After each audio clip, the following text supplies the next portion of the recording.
bisa ikut dan meninggalkan Anies? Nah, nah ini yang paling seru ini teman-teman sekalian. Dalam politik tidak ada pertemanan yang abadi. Meskipun pada Pilpres kemarin, PKB, Nasdem, dan PKS tergabung di dalam koalisi perubahan, tapi tidak ada yang menjamin keabadian itu.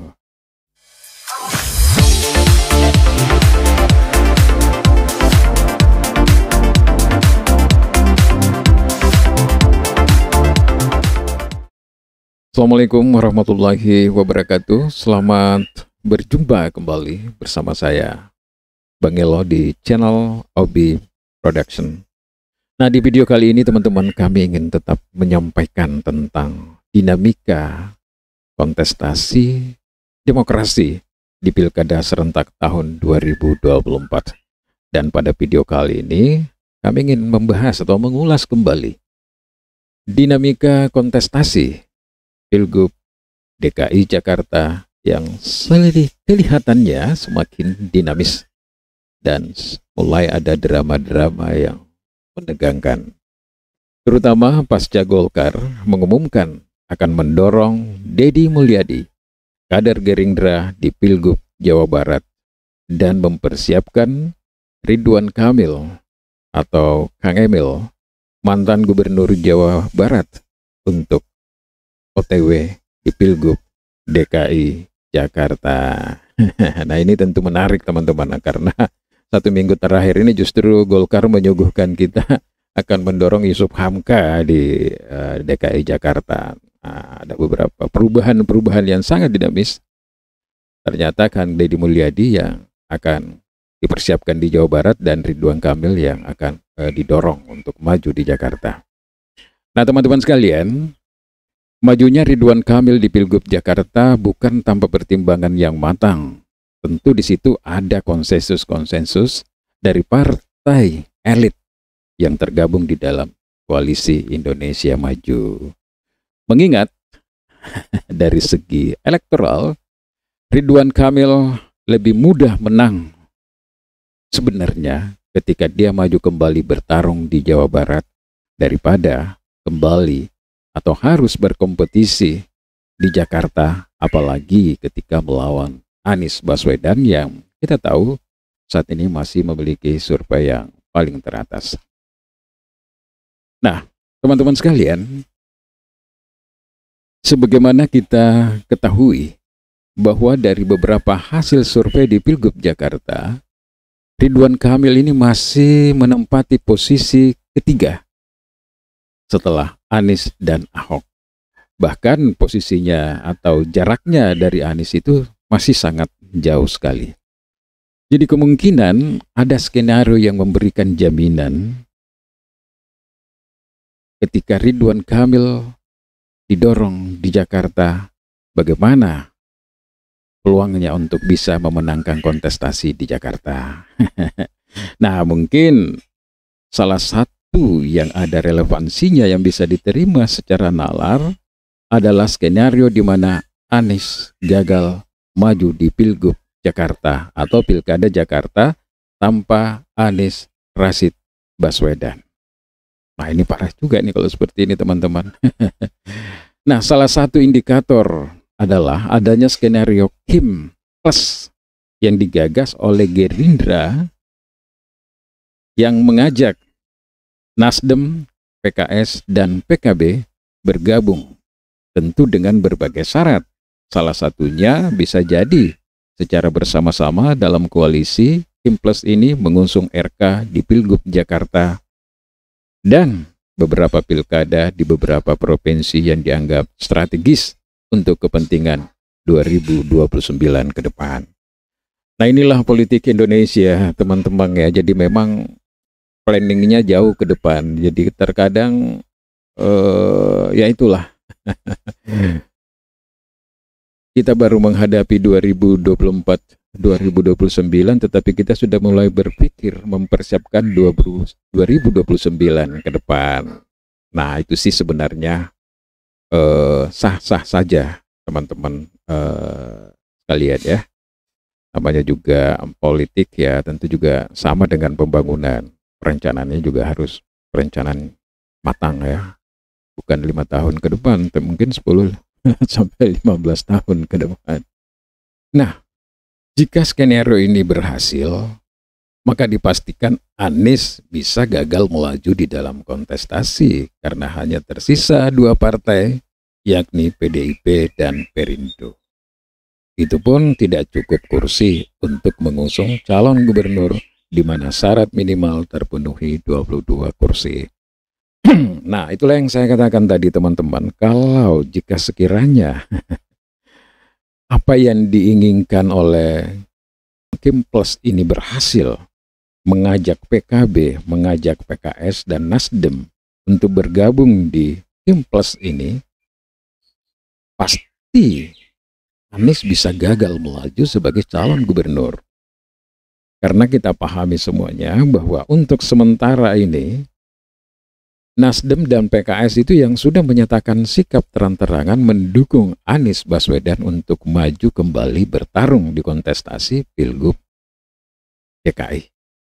Bahkan PKS telah mengajukan kader terbaiknya Sohibul Iman, mantan presiden PKS, sebagai wakil daripada Anies Rashid Baswedan. Nah, kalau itu yang terjadi, akankah skenario kota kosong atau kolom kosong yang diinginkan oleh Kim? Ya, bisa jadi, bisa juga tidak. Sebab dengan kota kosong pun tentu masih ada risiko jika kekuatan Anies, PDIP, penggiat demokrasi, dan warga Jakarta yang tidak sepaham dengan model demokrasi kolom kosong atau kota kosong akhirnya membuat perlawanan.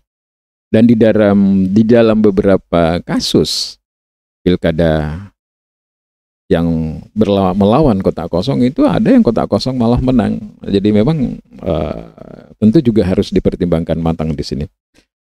Lalu apa yang kemungkinan skenario yang dipikirkan? Ya bisa saja tetap ada lawan atau terjadi head to head, tapi tidak dengan Anies atau juga mungkin tidak dengan Ahok, melainkan calon independen yang lebih mudah kemungkinannya untuk dikalahkan. Jadi ini jauh lebih mending daripada misalnya terjadi head to head, karena banyak kekuatan-kekuatan yang bisa menyatu untuk melawan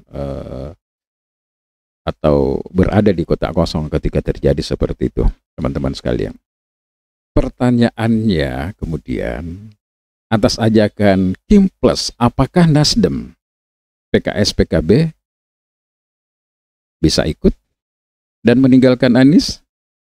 Nah ini yang paling seru ini teman-teman sekalian. Dalam politik tidak ada pertemanan yang abadi. Meskipun pada Pilpres kemarin, PKB, Nasdem, dan PKS tergabung di dalam koalisi perubahan, tapi tidak ada yang menjamin keabadian itu. Karena dalam politik tidak ada pertemanan yang abadi kecuali kepentingan. Dan tidak ada sesuatu yang tidak mungkin. Semua bisa saja terjadi. Nah, namun demikian, teman-teman sekalian, kita tetap meyakini bahwa PKS harus mempertimbangkan dengan matang jika ingin mengambil sikap bergabung dengan Kim Plus. Karena selama ini mungkin salah satu yang membuat partai ini tetap eksis dan performansnya cukup bagus karena memiliki persepsi positif di mata masyarakat atau di mata publik. Karena masih mempertahankan marwah partai yang selalu menjaga keseimbangan demokrasi. Ini kelebihan PKS ini. Dan PKS ini adalah partai sebenarnya yang sudah terbiasa dengan oposisi. Justru dengan oposisinya, PKS ini sering mendapatkan benefit gitu ya. Dan perlu diingat, bertambahnya kursi PKS juga tidak terlepas tentu dari impact mendukung Anies di Pilpres 2024. Hal tersebut tentu tidak berbanding lurus dengan impact yang didapatkan P3 ketika berlawanan dengan mayoritas keinginan pendukungnya di Pilpres kemarin. Ini juga sebuah fakta atau sebuah realita yang harus dihitung baik-baik 2029. Oke, teman-teman sekalian, Lalu bagaimana dengan Nasdem? Apakah membuka jalan untuk meninggalkan Anies? Semua bisa saja terjadi. Apalagi dalam beberapa media diberitakan bahwa bendahara Nasdem Sahroni mengatakan bisa saja Nasdem batal mendaftarkan Anies di Pilgub Jakarta. Nah, teman-teman sekalian, nah sekarang yang kita belum tahu apakah pernyataan yang disampaikan oleh Sahroni atau bendahara daripada DPP Nasdem itu adalah sebuah signal yang coba untuk dilempar untuk mendapatkan apa kira-kira tanggapan daripada para pendukung Nasdem atau publik ya, seperti itu. Ataukah memang masih hanya merupakan pernyataan pribadi, karena bagaimanapun juga Sahroni ini pernah disebut-sebut sebagai bakal calon gubernur yang diusung oleh Partai Nasdem.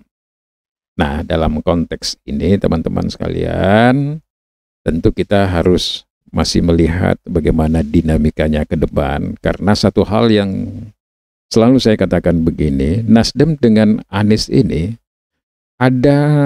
ada hubungan emosional juga, ya, ada hubungan emosional juga, dan hal-hal yang seperti ini biasa terjadilah kalau antara Nasdem dan Anies Baswedan. Kita lihat kemarin pada saat Pilpres di mana orang semua mengatakan Anies Rashid Baswedan sulit untuk mendapatkan kendaraan, ada yang mengatakan tidak mungkin maju, ada juga yang sampai mau sewa mobil Alphard, yakin Anies Baswedan tidak maju. Tetapi apa yang terjadi? Anies Rashid Baswedan yang tidak memiliki partai bisa diusung oleh beberapa partai untuk maju di dalam kontestasi Pilpres Februari kemarin. Dan ini bisa saja terjadi karena bagaimanapun juga Anies Baswedan ini memiliki magnet tersendiri. Ya, meskipun ya ada beberapa elit-elit yang sampai hari ini tidak menginginkan Anies untuk kembali eksis, karena ya itu tadi kekhawatiran di tahun 2029 jangan sampai Anies kalau jadi gubernur kembali bersinar. Maksudnya elektoralnya tidak akan redup, bahkan lebih bertambah naik lagi. Dan itu pasti. Baik sahabat Obi, itulah dinamika Pilgub DKI Jakarta yang semakin menarik untuk kita ikuti. Apapun ending nantinya, itulah gambaran wajah demokrasi kita saat ini. Yang pasti rakyat harus belajar menerima kenyataan bahwa yang paling banyak berpengaruh dalam menentukan siapa yang akan menjadi pemimpin di pilkada serentak ini tentu tidak terlepas dari para elit partai politik, karena merekalah yang menentukan kendaraannya. Nah, kendaraan ini memang sangat urgen sebenarnya di dalam kontestasi di demokrasi di Indonesia, teman-teman sekalian. Sebenarnya undang-undang telah memberikan ruang yang diberikan kepada siapa saja yang mau mencalonkan diri, apakah itu dalam kontestasi calon bupati, wali kota, gubernur, bahkan sampai calon presiden dalam bentuk calon independen. Namun sayangnya opsi ini kurang diminati karena problematikanya sangat kompleks sekali, baik pada syarat pendaftaran, begitupun saat terpilih lebih parah lagi karena tidak mendapatkan dukungan mayoritas di DPR.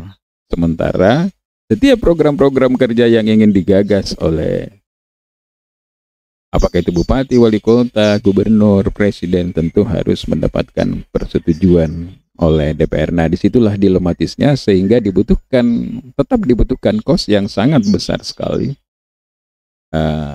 Hampir sama ketika seorang calon atau bakal calon diusung oleh partai politik. Oleh karena itu lebih banyak para calon ini mengambil jalan untuk menggunakan partai sebagai kendaraan politik. Nah, sahabat Obi, itulah gambaran sementara tentang dinamika Pilgub DKI Jakarta yang pasti semuanya masih sangat dinamis. Yang namanya politik itu sepanjang janur kuning belum berkembang, sepanjang belum mendaftar di KPU, maka semua masih bisa terjadi perubahan-perubahan. Apalagi masih ada waktu kurang lebih 20 hari sebelum mendaftar di KPU pada tanggal 27 Agustus bulan ini maksudnya. Dan semoga kita sepakat kontestasi demokrasi di Pilgub DKI Jakarta tanpa Anies rasanya kurang srek. Seperti sayur tak bergaram. Nah, teman-teman, demikian barangkali apa yang saya sampaikan pada hari ini. Mari kita ikuti terus bagaimana perjalanan kontestasi Pilgub di DKI Jakarta ini, karena bagaimanapun tentunya Jakarta masih menjadi barometer demokrasi untuk kita semua. Jakarta masih menjadi epicentrum Indonesia, sehingga Jakarta ini tentu masih menarik untuk kita semuanya. Mudah-mudahan saja kontestasi demokrasi yang ada di Pilgub di Jakarta betul-betul ada kompetisi yang sehat, sehingga kita sebagai anak bangsa bisa memberikan cerita-cerita yang indah, cerita-cerita yang baik tentang demokrasi kepada anak cucu kita ke depan. Saya Bang Elo, salam sehat, salam demokrasi. Assalamualaikum warahmatullahi wabarakatuh.